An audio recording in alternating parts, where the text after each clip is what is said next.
ആദില അനീഷിനോട് കാണിക്കുന്ന തോന്നിയാസം അല്ലെങ്കിൽ ക്രൂരത എല്ലാ മര്യാദകളും ലംഘിച്ച് തുടർന്നുകൊണ്ടേയിരിക്കുകയാണ്. ഇന്നത്തെ ഒരു പ്രൊമോ വന്നിട്ടുണ്ട്. ആദിലേനെ പാത്രം കഴുകാനായിട്ട് അനീഷ് പോയിട്ട് വിളിക്കുന്നു. പതിപോലെ തന്നെ ആദില ചെല്ലുന്നില്ല. താൻ പോടോ, താൻ തരത്തിൽ പോയി കളിക്കടോ എന്നൊക്കെ ആദില അനീഷിനോട് സംസാരിക്കുന്ന സ്ഥിരം ശൈലിയിൽ അനീഷിൻ്റെ അടുത്ത് സംസാരിക്കുന്നു. അവസാനം അനീഷ് പോയി പാത്രം കഴുകിക്കോളാം, ഞാൻ കഴുകിക്കോളാം എന്നും പറഞ്ഞ് അനീഷ് പോയി പാത്രം കഴുകാനായിട്ട് നിൽക്കുന്നു. അപ്പം എന്തോ തകരാറുള്ളത് പോലെ ഭയങ്കര ദേഷ്യം പിടിച്ച് ആദില കട്ടിലിൽ നിന്നൊക്കെ എഴുന്നേറ്റ് അനീഷിൻ്റെ ബെഡ്ഷീറ്റ് വലിച്ചെറിഞ്ഞ് കളയുന്നു, തലേണ വലിച്ചെറിഞ്ഞ് കളയുന്നു. അങ്ങനെ നടന്ന് അടുക്കളയിലോട്ട് വരുന്നു. അടുക്കളയിൽ പാത്രം കഴുകിക്കൊണ്ടിരിക്കുന്ന അനീഷിൻ്റെ അടുത്ത് നിന്ന് പാത്രം പിടിച്ചു വലിക്കുന്നു. അതിൽ സ്പൂണൊക്കെ നിലത്തേക്ക് തെറിച്ച് വീഴുന്നു. അനീഷ് പാത്രം കഴുകാനായിട്ട് നിറച്ച് വെച്ചിരുന്ന വെള്ളം എല്ലാം കൂടെ വാഷ് ബേസിനിലേക്ക് കുത്തി ഒഴിച്ച് അനീഷിൻ്റെ മേത്തേക്ക് വെള്ളം തെറിപ്പിക്കുന്നു. അതും മതിയാവാഞ്ഞിട്ട് കയ്യിലുള്ള വെള്ളവും കൂടെ അനീഷിൻ്റെ മുഖത്തേക്ക് തെറിപ്പിക്കുന്നു. എന്താണ് ആദില ഇതൊക്കെ കൊണ്ട് ഉദ്ദേശിക്കുന്നത്? ആദിലയ്ക്ക് എന്തെങ്കിലും പ്രശ്നമുണ്ടോ? ഇത് കാണുമ്പോൾ തോന്നുന്നത് ഈ കഴിഞ്ഞ 2 ആഴ്ചയായിട്ട് അനീഷിനോടുള്ള ആദിലേൻ്റെ പെരുമാറ്റം കാണുമ്പോൾ ആദിലയ്ക്ക് എന്തോ പ്രശ്നമുള്ളതുപോലെയാണ് തോന്നുന്നത്. ഇത് അനീഷ് ആദിലേനെ നോമിനേറ്റ് ചെയ്തതുകൊണ്ട് ആദിലയ്ക്ക് അനീഷിനോട് തോന്നുന്ന ദേഷ്യമൊന്നുമല്ല. ഈ 2 ആഴ്ച മുമ്പ് ഇതേപോലെ തന്നെ ഇവർ വെസൽ ടീമിലായിരുന്ന സമയത്തും അനീഷ് ആദിലേനടുത്ത് പാത്രം കഴുകാൻ പറഞ്ഞു എന്നും പറഞ്ഞ് രാത്രിയിൽ അനീഷിനെ പോയി ടോർച്ചർ ചെയ്യുന്നുണ്ടായിരുന്നു. ലിറ്ററലി ടോർച്ചർ ചെയ്യുന്നുണ്ടായിരുന്നു.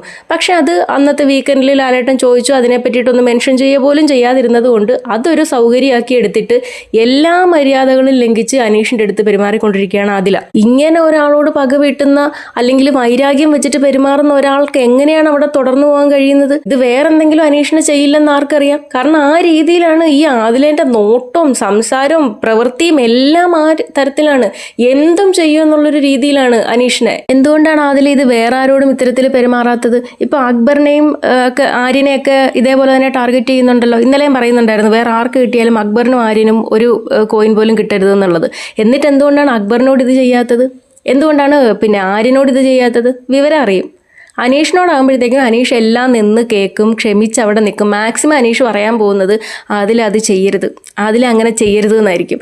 അല്ലാതെ ഏതെങ്കിലും മോശം വാക്കുകൊണ്ട് പിന്നെ ആദിലേനെ തെറി വിളിക്കുകയോ ചീത്ത വിളിക്കുകയോ ആദിലേനെ തല്ലാൻ പോകുന്നത് പോലെ ഓവർ അഗ്രഷൻ കാണിച്ച് അനീഷ് ആദിലേൻ്റെ അടുത്ത് ചെന്ന് പെരുമാറുമെന്നൊന്നും ഞാൻ വിചാരിക്കുന്നില്ല. ഇനി അങ്ങനെ ചെയ്ത് കഴിഞ്ഞാൽ ആ വീട്ടിലുള്ള എല്ലാവരും കൂടെ അനീഷിനെ ആയിരിക്കും അതിന് പറഞ്ഞുകൊണ്ട് ചെല്ലുന്നത്. ആദിലേക്ക് അവിടെ എന്തും ചെയ്യാം, അനീഷിനോട് എന്തും കാണിക്കാം, ആരും ഒന്നും ചോദിക്കാനും പറയാനും ഒന്നും പോകുന്നില്ല.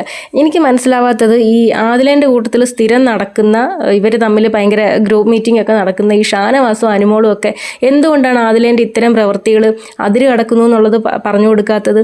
പറയത്തില്ല. കാരണം അനീഷിനോടായതുകൊണ്ട് പറയത്തില്ല. ഇത് വേറെ ആരോടെങ്കിലുമൊക്കെ ആയിരുന്നെങ്കിൽ അവർ പറഞ്ഞു കൊടുത്തേനെ അങ്ങനെ ചെയ്യരുത് എന്നൊക്കെ. ഏതായാലും ഈ വീക്കെൻഡിലെങ്കിലും ലാലേട്ടൻ ഈ ആദിലേൻ്റെയും നൂറേൻ്റെയും ഇത്തരത്തിലുള്ള പെരുമാറ്റത്തെക്കുറിച്ചൊന്ന് മെൻഷൻ ചെയ്യുമെങ്കിലും ചെയ്യട്ടെ എന്നേ പറയാൻ പറ്റുള്ളൂ.